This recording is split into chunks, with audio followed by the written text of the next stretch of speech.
नमस्कार, मैं डॉक्टर भूपेंद्र वर्मा हूँ। मैंने एमडी एमबीबीएस एमडी की पढ़ाई आईएमएस बीएचयू से की है और मैंने डीएम कार्डियोलॉजी जिपमर से किया है। इसके पहले मैं बीएचयू में एसोसिएट प्रोफेसर था और वर्तमान में मैं उजाला सिग्नस हॉस्पिटल में लक्ष्मी सिग्नस हॉस्पिटल कैंट पे कार्डियोलॉजी की सेवाएं दे रहा हूँ। तो आज हम कुछ जांच की जो हार्ट की जांचें होती हैं उनके बारे में समझने की कोशिश करेंगे। इस क्रम में जो सबसे पहली जांच जो सबसे कॉमन जांच है वो कोरोनरी एंजियोग्राफी है। उसके बारे में समझेंगे कि ये किस तरह की जांच होती है, कैसे की जाती है और इसमें क्या कॉम्प्लिकेशन या कि रिस्क वगैरह होते हैं समझते हैं। तो कोरोनरी एंजियोग्राफी पहले तो एक डायग्नोस्टिक जांच होती है। ये जैसे हम लोग सीटी कराते हैं, एमआरआई कराते हैं, उस तरह की ये जांच है, ये कोई ऑपरेशन नहीं है। इस जांच से हमें ये पता लगता है कि जो हार्ट की खून की नसें हैं, जो खून की धमनियाँ दिल के अंदर हैं, उसके अंदर कितने परसेंट ब्लॉकेज है। अमूमन हम तब करते हैं जब हमें लगता है कि किसी मरीज में हार्ट की नसों में ब्लॉकेज होने की संभावना है। जैसे उसके सीने में दर्द हो रहा हो, सांस फूल रही है या इस तरह की कोई दिक्कत आ रही हो जिसमें हमको ये लगता हो कि नहीं इसमें प्रॉब्लम हो सकती है। तो उसको कंफर्म करने का केवल एकमात्र जरिया है कोरोनरी एंजियोग्राफी, जिसके द्वारा हम लोग 100% पता लगा सकते हैं कितने परसेंट ब्लॉकेज है। तो इसको करने के दो तरीके होते हैं। एक तो हम लोग हाथ की नस से करते हैं, दूसरा हम लोग पैर की नस से करते हैं। हमारे यहाँ हम लोग सारे के सारे एंजियोग्राफी हाथ की नस से करते हैं। जो कलाई की नस होती है उससे करते हैं।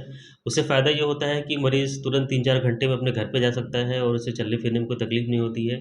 बहुत जल्दी प्रोसीजर हो जाता है। तो सबसे पहले हम कोशिश करते हैं कि वो हो। अगर वो पॉसिबल नहीं हो पाता है तभी हम लोग पैर में जो जंघे की नसें होती हैं उससे करते हैं उसको। ठीक है। अब आते हैं कि ये इसमें करा क्या जाता है। इसमें हम लोग हाथ या जो पैर की नस हमने बताया उसमें एक छोटी सी सुई लगा के तार और कुछ प्लास्टिक की ट्यूब होती हैं जो हम लोग हार्ट की नसों तक ले जाते हैं, नसों के अंदर ही अंदर तक। और उन नसों के द्वारा हम कुछ डाई होती है जो कि हमें एक्सरे में दिखाई पड़ता है। वो डाई हम इंजेक्ट करते हैं हार्ट की नसों में और फिर इसको एक्सरे के द्वारा देखते हैं। तो हमें बिल्कुल क्लियर हो जाता है जब सारी नसों से डाई जब जाती है, जब वो कॉन्ट्रास्ट जाता है तो हमें पता लग जाता है कि कितने कितने ब्लॉकेज कहाँ पे हैं। फिर उसकी एक प्रॉपर रिपोर्ट बनाई जाती है कि इस नस में इतने परसेंट ब्लॉकेज है या नहीं है, जैसा भी हो उसको फिर दिया जाता है। अब इसमें है तो ये मामूली सी जाँच, लेकिन थोड़े से छोटे-मोटे कॉम्प्लिकेशन इसमें भी हो सकते हैं।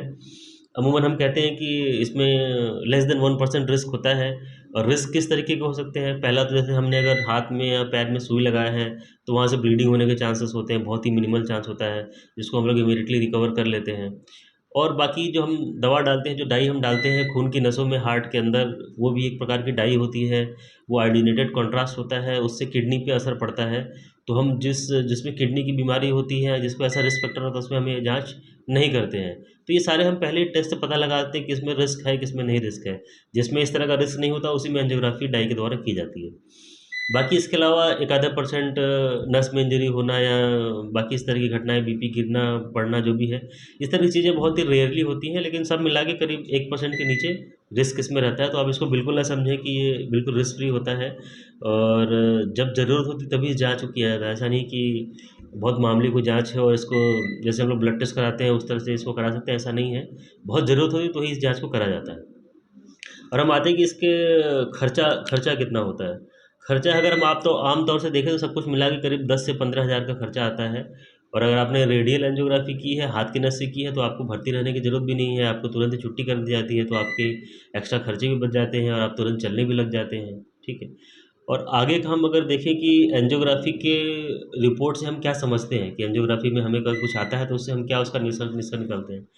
हालाँकि ये बेहतर है कि आप उस चीज़ को अपने डॉक्टर से ही समझें कि क्या है, लेकिन एक आउटलाइन दिया जा सकता है कि अगर मान लीजिए ब्लॉकेज आपका 70% से कम आ रहा है नसों में, तो 70% से कम नसें में ब्लॉकेज है तो यूजुअली क्या होता है कि मेडिसिन से ही कंट्रोल रहता है, उसमें दवाइयाँ ही चलाते हैं। लेकिन अगर उससे ज़्यादा ब्लॉकेज है या फिर दवाइयों से भी मरीज़ को आराम नहीं हो रहा, तो फिर उसमें जो है हम स्टेंट या बाईपास ऑपरेशन कर सकते हैं।